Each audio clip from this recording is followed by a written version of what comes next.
Time flies when you're being shunned. A whole 5 years have passed since a piece I wrote about male-to-female transsexuals, typically temperate sample, a bunch of bedwetters and bad wigs, was published by The Observer, and then pulled. And what a lot of water has flown under the bridge, under the bed, even, since then. It has now become a fashionable political cause, one taken up by both Mumsnet and The Guardian, thanks in part to Jeremy Corbyn's brosocialist Labour Party and its decision to allow trans women onto all-women shortlists. But it wasn't always the case. I was one of the first feminists in this country to talk about the trans lobby, and for my trouble I got reported to the police, denounced by politicians and blacklisted by liberal broadsheets. But rather than feel regret, the subsequent series of unfortunate events have made me certain I acted correctly. I knew I was right, as the title of my autobiography headed. And on this anniversary, tranniversary, even, I'd like to look back in languor at what's occurred since that fateful day. In an essay she wrote in 2012 on the subject of female anger, the lifelong feminist, socialist, and my compadre of 2 decades, Suzanne Moore opined that one of the multitasks modern women are called upon to perform is to have the body shape of a Brazilian transsexual, that is, to be skinny but paradoxically with a big bum and bouncing breasts, like an oven-ready porn star.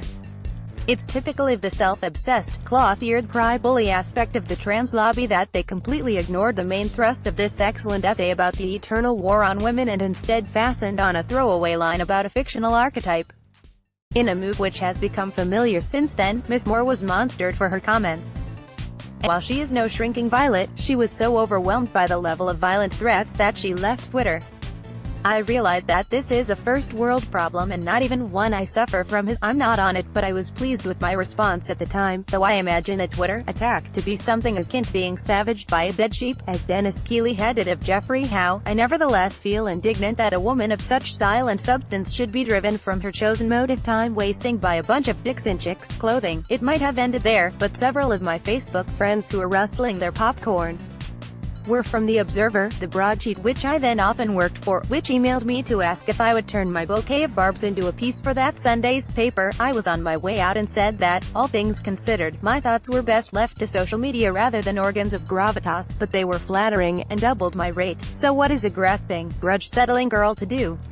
The Observer knew what it was getting. The commissioning editor already seen the best, i.e. the bitchiest bits on Facebook, and commissioned it anyway.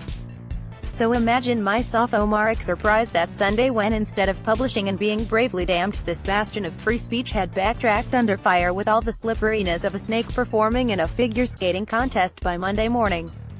My column was published, and then pulled from the website. The Daily Telegraph was bold enough to republish it. The Lib Dem MP Lynn Featherstone, then Minister for International Development, now cooling her heels in the Lords after having to return £22,000 worth of parliamentary stationery and losing her seat to Labour, accused me of inciting hatred, and said that the editor of The Observer, John Mulholland, should be sacked.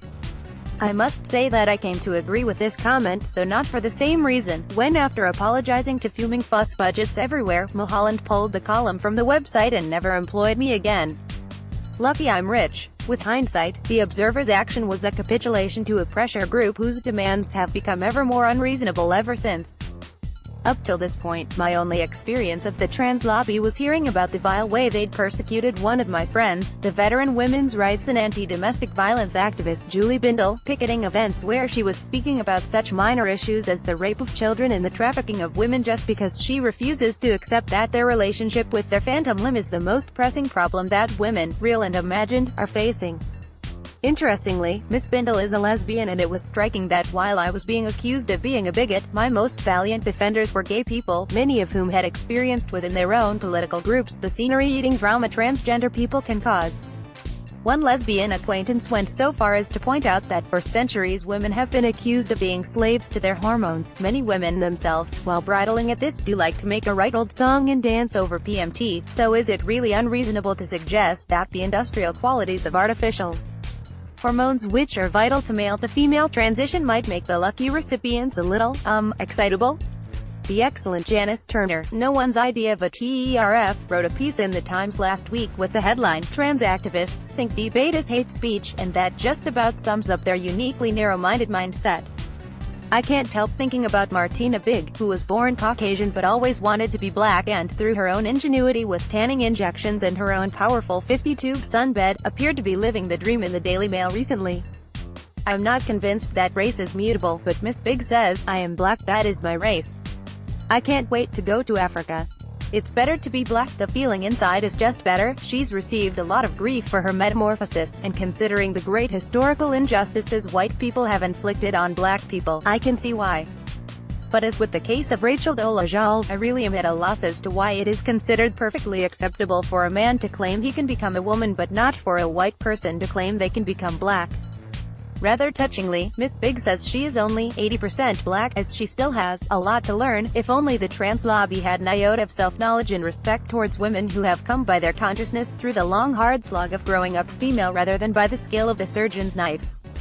And if only the likes of Mumsnet and The Guardian, who are belatedly taking on the trans lobby, had the nerve to be feminists 5 years ago.